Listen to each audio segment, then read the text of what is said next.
9월 16일 수요일 KTN 뉴스입니다. 오늘 첫 소식은 한인회관 소식입니다. 애틀랜타 한인회관 매각 논의가 어제 저녁 열린 3분기 한인회 이사회에서 거론됐습니다. 애틀랜타 한국학교 부채 관련 소송 문제와 맞물려 한인사회 주요 이슈로 다뤄질 것으로 보입니다. 애틀랜타 한인회 이사회는 어제인 15일 저녁 3분기 이사회를 열었습니다. 이사회는 안건으로 상정된 10월 예정 코리안 페스티벌을 코로나19 팬데믹으로 인해 내년 5월로 연기하기로 결정했습니다. 이어 애틀랜타 한국학교 부채 상환 문제와 한인회관 매각 관련 안건 토의가 이어졌습니다. 어영갑 이사장은 애틀랜타 한국학교 부채 관련 소송에 대해 밝혔습니다. 한국학교는 우리를 상대로 또 11만 8천 불이 돈을 줄 게 있다고 수를 했어요. 근데 11만 8천 불이 우리가 진 건지 우리 그 회장단에서 지금 모르고 있어요. 과거에 자기들끼리 해왔기 때문에.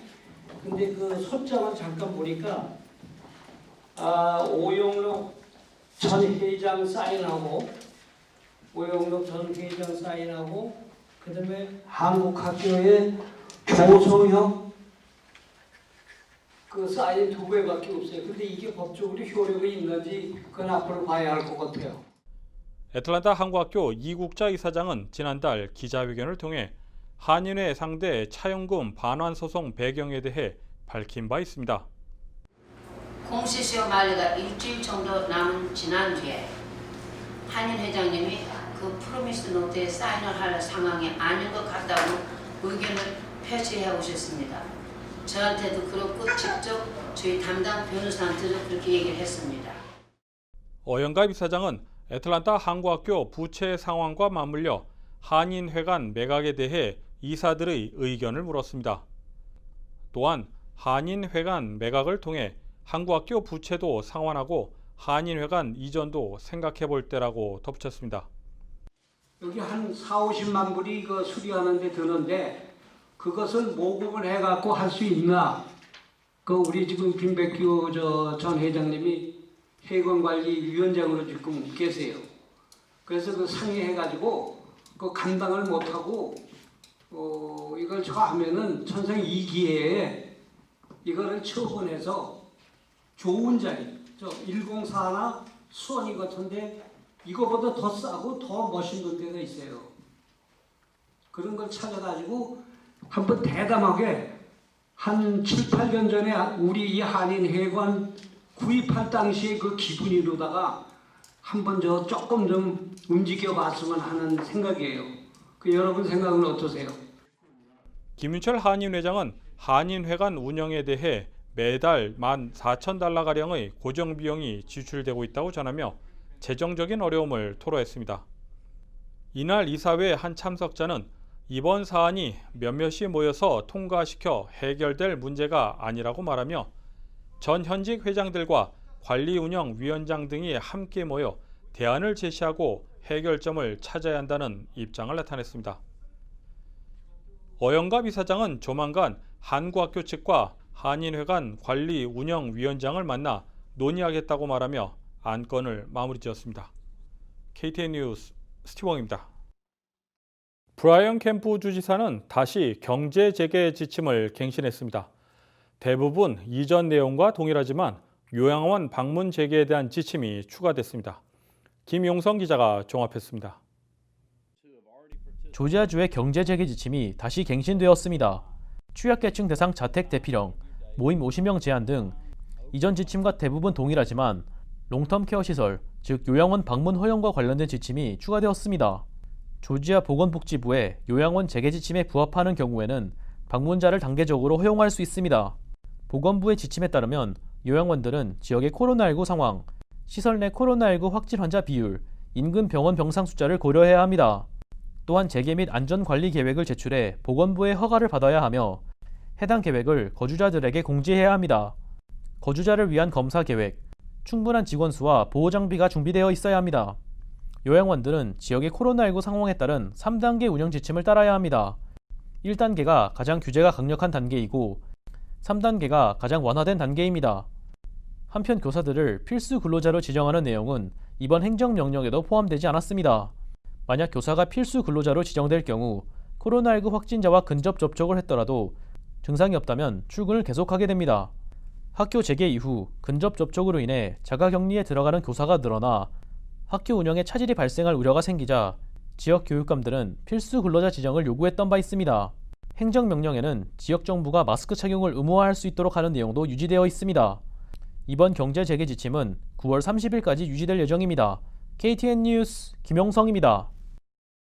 보수 싱크탱크 정치단체 헤리티지 액션이 경찰 없이 평화 없다는 내용의 5개 광고를 오늘 공개했습니다. 헤리티지 액션 측은 애틀란타를 비롯해 뉴욕과 달라스 등 3개 도시에 각각 2개씩 총 6곳에 5개 광고를 설치했다고 밝혔습니다. 또한 이번 광고는 경찰들의 사기 진작을 목적으로 한다고 소개했습니다. 애틀란타의 경우 해당 5개 광고는 센테니엘 올림픽 파크 드라이브와 마리에타 스트리트가 교차하는 곳과 피치추리와 이스트 페스트 페리로드 겨처로 등 2곳에 설치됐습니다. 연방준비제도는 오늘인 16일 연방공개시장위원회 폼크 정례회의를 통해 기준금리를 현 0.00%에서 0.25%로 동결할 것이라고 밝혔습니다. 연준은 노동시장이 폼크의 최대 고용 평가와 같은 수준에 도달하고 물가 상승률이 2%까지 오르면서 일정 기간 2%를 완만하게 넘어서는 궤도에 도달할 때까지 현 금리 상태를 유지하는 것이 적절하다고 밝혔습니다. 폼크 위원들의 향후 금리 전망을 보여주는 점도표에서도 제로금리가 2023년까지 유지될 것이라고 예상하고 있습니다. 다음은 오늘의 코로나19 집계입니다. 김용성 기자가 보도합니다. 오늘인 16일 오후 3시 25분 기준 미국 내 코로나19 누적 확진 환자는 680만 8,172명, 누적 사망자는 20만 908명입니다. 어제 하루 동안 신규 확진 환자는 3만 9,761명 늘었고 신규 사망자는 1,212명 증가했습니다. 주별 누적 확진 환자는 캘리포니아, 텍사스, 플로리다, 뉴욕, 조지아 순으로 많습니다. 주별 누적 사망자는 뉴욕, 뉴저지, 텍사스, 캘리포니아, 플로리다 순으로 많습니다. 다음은 조지아주 코로나19 현황입니다. 주 보건당국의 16일 오후 2시 50분 집계에 따르면 조지아주의 누적 확진 환자는 29만 9,056명, 누적 사망자는 6,419명으로 집계됐습니다. 어제 하루 동안 신규 확진 환자 2,265명 증가했고 신규 사망자는 24명 증가했습니다. 다음은 카운티별 집계입니다. 풀턴 카운티 누적 확진 환자 26,517명, 누적 사망자는 557명입니다.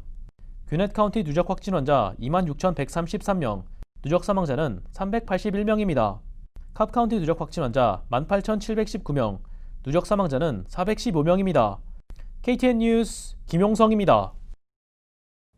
한인회관 매각이 또다시 거론되기 시작했습니다. 지난해 9월 한인회관 관련 공청회 이후 1년 만입니다. 지난해 이후 한인회관 매각을 찬성하는 입장과 반대하는 입장이 팽팽히 맞서며 지금까지 왔습니다. 따라서 이번에 어떤 결정이 내려지더라도 한인사회에 미치는 여파는 적지 않을 것으로 보입니다.